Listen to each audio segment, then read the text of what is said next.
우리 2월 달에는 우리 함께 예배 드릴 때 기도의 일상성과 지속성에 대해서 함께 나눴습니다. 오늘은 기도의 미래성에 대해서 함께 나누도록 하겠습니다. 미래를 한자로 안일미, 올레, 아직 오지 않은 날이라는 뜻입니다. 그래서 우리는 우리에게 다가올 미래가 어떤 모습일지 항상 궁금해하며 살아갑니다. 여기 결혼하신 작년 우리 세움 식구들은 이미 와이프와 이미 남편이 정해졌기 때문에 그래서 내 아내가 어떻고 남편이 어떻고 미래를 어떻게 뭐 그렇게 할 필요는 없지만 여기 있는 우리 젊은 청년들은 자기의 남편은 어떻게 생겼을 것이며 자기 아내는 어떻게 생겼을까 이런 고민을 많이 할 때가 있을 것입니다. 우리 미래는 잘 알 수 없지만 통계적으로 아니면 상상력으로 어느 정도 짐작은 할 수 있습니다. 제 눈에는 우리 청년들이 너무 이쁘고 잘생겨서 원빈같이 생긴 남자나 또 수지같이 생긴 자매를 만날 수 있을 거라는 생각을 하지만 객관적이진 않습니다. 통계적으로 대충 각은 나옵니다. 잘 힘들 겁니다. 미래는 어떤 모습으로 우리에게 다가올지 모릅니다. 미래가 어떻게 될지 모르는 것이 우리의 인생이기 때문입니다. 오늘 본문 말씀에서 등장하는 히스기야 왕에 대한 미래는 굉장히 어둡습니다. 1절 말씀에 그것이 기록되어 있는데 한번 함께 읽어보도록 하겠습니다. 1절 함께 읽겠습니다.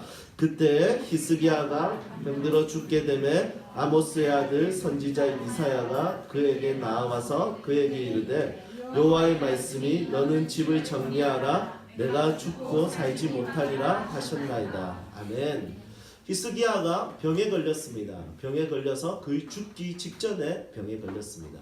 이때 누가 신방을 갔냐면 이사야 선지자가 신방을 갔습니다. 여러분 신방을 가면 위로하고 축복하고 나을 것입니다 이렇게 하는데 이 이사야 선지자 신방을 가서 뭐라고 하냐면 당신 죽게 될 것입니다 이렇게 신방을 갔습니다. 이게 뭐냐면 예를 들면 이제 수술 받기 전에 그 환자를 위해서 제가 신방을 가서 수술 들어가는 그 환자에게 수술 도중에 당신은 심정지가 될 것입니다. 이거랑 똑같은 이야기입니다. 여러분 신방을 이따위로 하는 이사야 여러분 하나님의 사람입니다. 하나님이 네가 얘는 죽을 거다라고 말해도 보통 돌려서 이야기하잖아요. 좀 힘들 것 같으시네요. 이렇게 해야 되는데 이사야는 바로 하나님이 당신 죽을 거래요. 그래서 집을 정리하래요. 삶을 정리하랍니다. 이렇게 이야기합니다. 이 키블로로스라는 사람이 죽음을 앞둔 사람의 심리 상태에 대해서 굉장히 연구를 많이 한 사람입니다. 이 사람이 죽음을 앞둔 사람이 죽음을 받아들이는 데 있어서 5단계가 있다라고 소개하고 있습니다. 이 5단계 우리 간호학을 전공하신 우리 교회 성도들은 다 아는 내용이죠. 빨리 안다고 하세요. 네, 분명히 배웠을 겁니다. 이 호스피스 그쪽에 저희 신학을 공부하는 사람들도 죽음학에 대해서 공부할 때 이 키블로스에 대해서 배우게 됩니다. 죽음의 첫 번째 뭐냐면 죽음에 대한 부인. 부인 이게 뭡니까? 설마 그럴 리가? 내가 어떻게 병에 걸리지? 내가 죽게 된다고? 부인하게 되는 겁니다. 두 번째는 뭐냐면 분노입니다. 왜 하필 나야? 이 세상에 저 나쁜 사람도 있고 저렇게 못생긴 사람도 있는데 왜 하필 나야? 분노입니다. 세 번째는 뭐냐면 타협입니다. 대체의학이나 종교에 대한 의지를 가지고 그래 내가 이 생명을 조금 더 연기할 수 있을 거야. 이 타협이 있습니다. 네 번째는 뭐냐면 우울함입니다. 저 나무잎이 떨어지면 나도 죽을 거야. 우울함. 이 우울함이 지나면 이제 마지막으로 수용입니다. 죽음에 대한 수용. 뭐 어차피 다 죽는 거 나도 죽는 거지 이 세상아 사요나라 이러면서 이 세상 떠나는 게 수용입니다.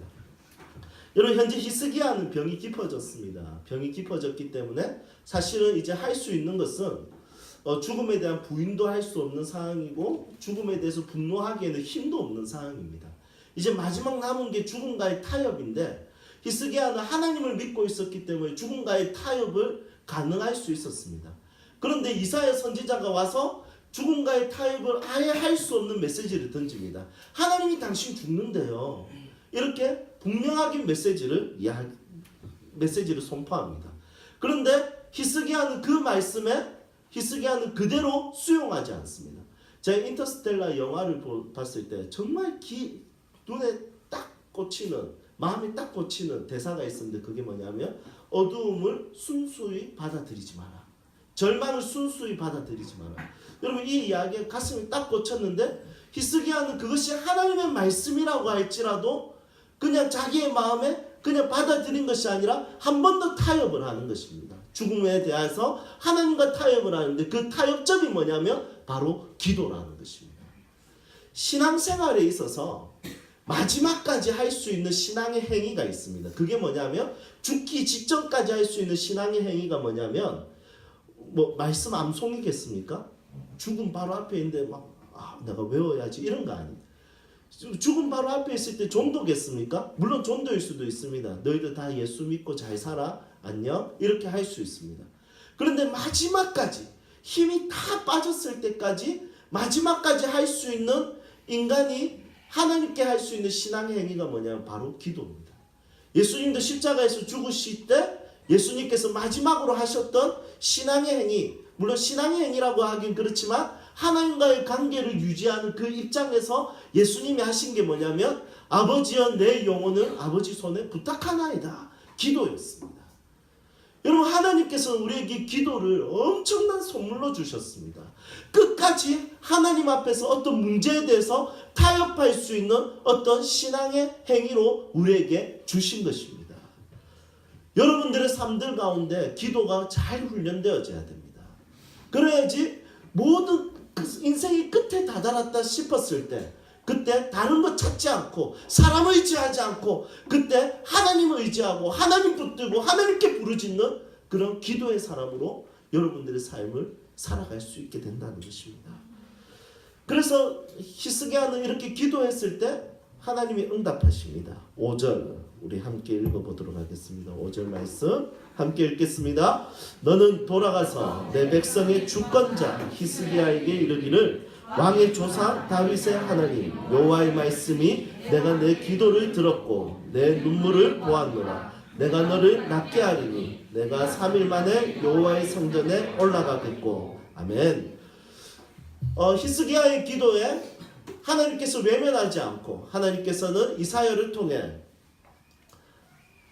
다시 살게 될 것이라는 것에 대해서 약속하고 있습니다. 3일 만에 다시 살게 될 것이고 그리고 성전에 올라가게 될 것이고 네가 15년을 더 살게 될 것이라고 하나님께서 히스기야에게 새로운 미래를 소개하고 있습니다.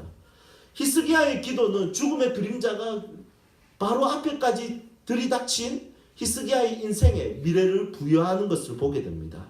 기도하면 하나님의 응답은 항상 미래성이 있다는 것입니다. 2월에 나눈 것처럼 기도에는 일상성과 지속성이 있다. 굉장히 중요한 이야기지만 여러분 우리가 한 걸음 더 나아가서 기도에는 뭐가 있냐면 미래성이 있습니다. 우리가 기도하는 순간 하나님은 일하시고 응답하시는데 그 일과 응답은 언제 이루어집니까? 오늘 우리가 기도할 때 하나님은 이 기도의 응답에 딱 필요할 때 그때에 맞춰서 하나님은 내일 이것을 응답하신다는 것입니다. 그래서 죽음에 대한 이야기로 가득했던 히스기야 인생에 기도를 통해 갑자기 반전이 일어난 것입니다.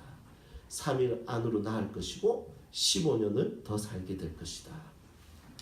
히스기야는 유다의 왕입니다. 그래서 5절 말씀에 히스기야는 유다 백성들의 주권을 쥐고 있는 사람이라고 이야기합니다. 하지만 히스기야는 유다 백성의 인생에 대한 주권은 가지고 있었지만 자기 인생의 생과 사에 대한 주권은 자기가 가지고 있지 못했습니다. 그래서 죽음에 대해서 순수히 받아들이느냐 아니면 그냥 이 죽음에 대해서 불평하느냐 짜증내느냐 분노하느냐 여러분 이렇게 하다가 그냥 받아들일 수도 있는 부분이지만 히스기야는 이 죽음에 있어서 하나님 앞에 엎드립니다. 히스기야는 왕이었기 때문에 맛있는 거 많이 먹었을 것입니다. 좋은 것 먹고 좋은 것 입고 호위무사의 보호도 받았을 것입니다. 그런 것들이 오늘을 책임질 수 있을지 모르겠습니다. 하지만 인생은 먹고 마시고 입고 그리고 내가 가지고 있는 모든 소유가 오늘을 책임질 수 있을지 모르겠지만 모든 사람은 죽는 것이 정해져 있기 때문에 내일에 대해서는 이 모든 것들이 책임질 수 얻게 된다는 것입니다. 우리 인생이 가지고 있는 소유가 불확실한 미래에 대해서 책임지지 않습니다. 모든 인간의 인생에는 죽음이 보장되어 있습니다. 사실은 생명이 보장되어 있다 이러면 얼마나 좋겠습니까? 하지만 안타깝게도 모든 인류의 인간은 죽음이 보장되어 있습니다. 반드시 죽음을 경험할 수밖에 없는 인생에 어떤 미래가 있겠습니까? 모든 미래가 어두울 것 같습니다. 이런 어두운 미래를 가지고 살아갈 수밖에 없는 이 땅의 존재들에게 하나님은 예수 그리스도를 이 땅에 보내셨고, 예수 그리스도 생명의 이름, 그 이름으로 기도하면 하나님께서 우리에게 미래를 부여하신다는 것입니다. 어떤 사람이 예수님께 와서 엎드려서 한 가지 부탁을 합니다. 예수님, 내 딸이 죽었습니다. 그런데 당신이 내 딸에게 와서 손을 대시면, 손이 닿으면 내 딸이 살아날 것 같습니다. 유대 사회에서 이 딸에게 손을 댄다는 것은 굉장히 무례한 부탁입니다.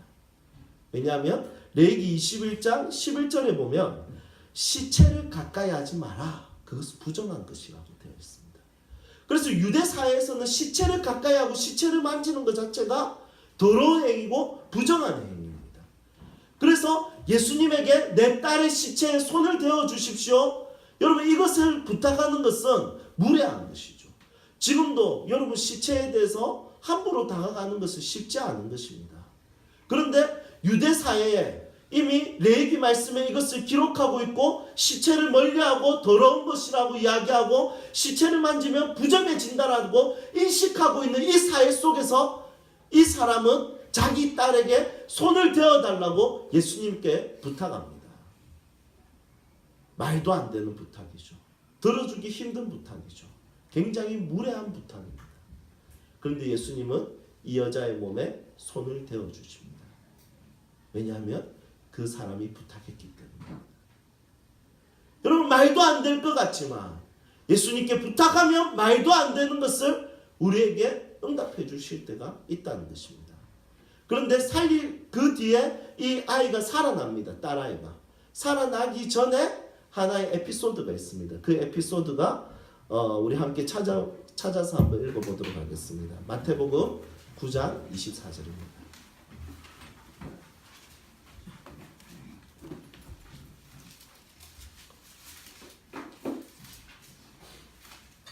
마태복음 9장 24절.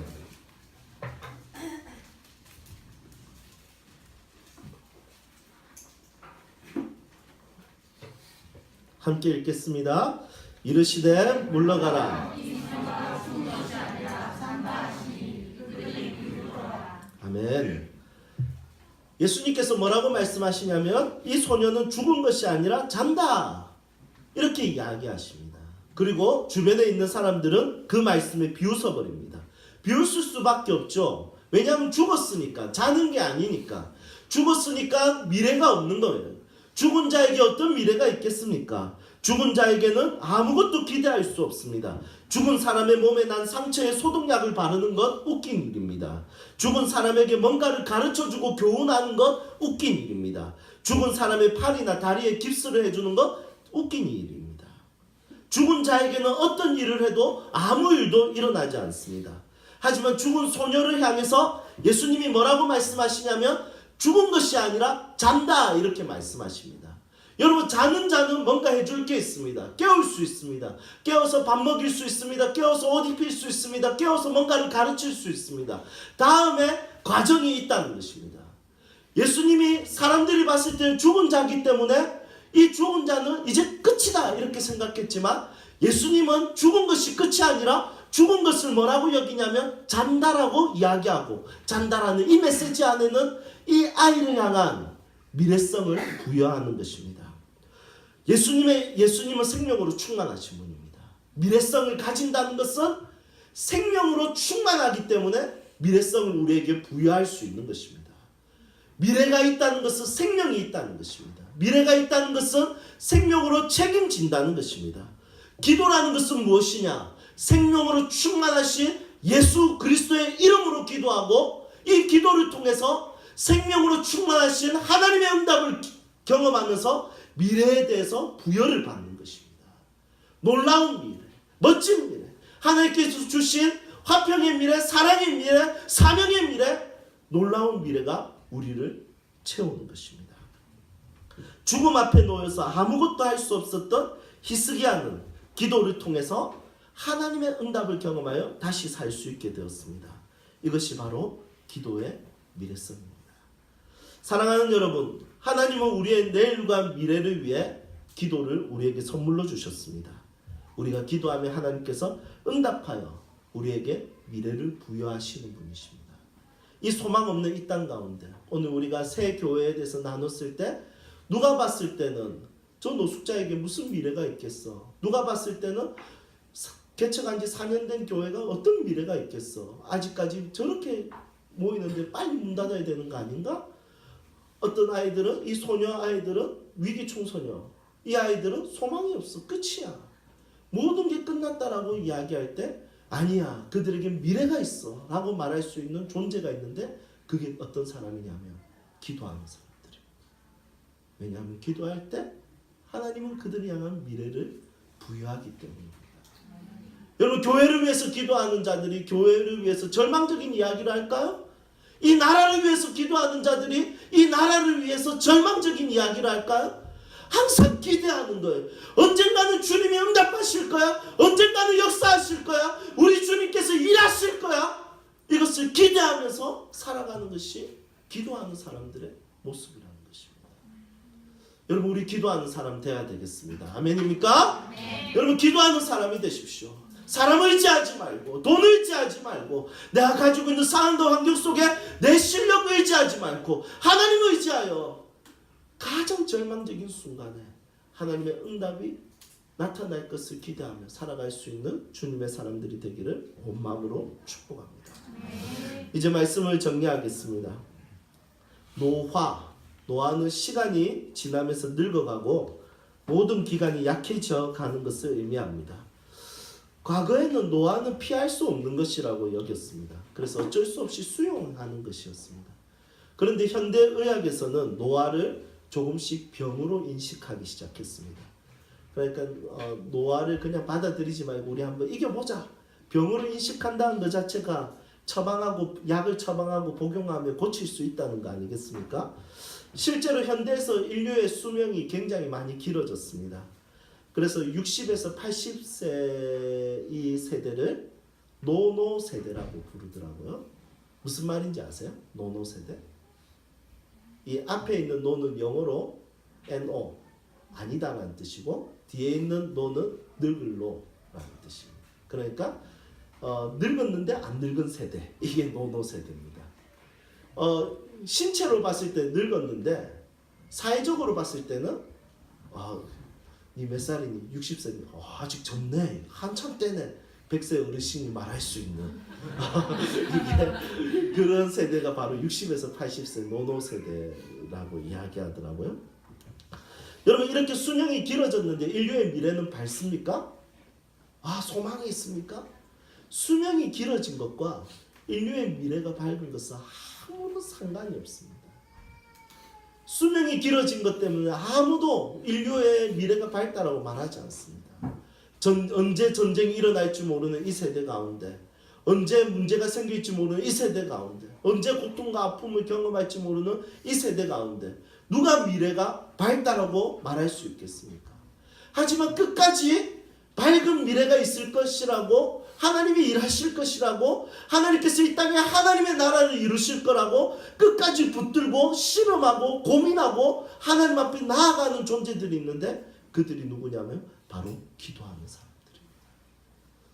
여러분들이 기도하는 사람들이 되어서 이 밝은 미래가 없는 이 세대에 아직까지 하나님이 이 땅 가운데 놀라운 일들을 행하실 것이라고 선포하고 이 땅을 향한 하나님의 소망을 이야기할 수 있는 믿음의 종들이 되기를 주님의 이름으로 축복합니다.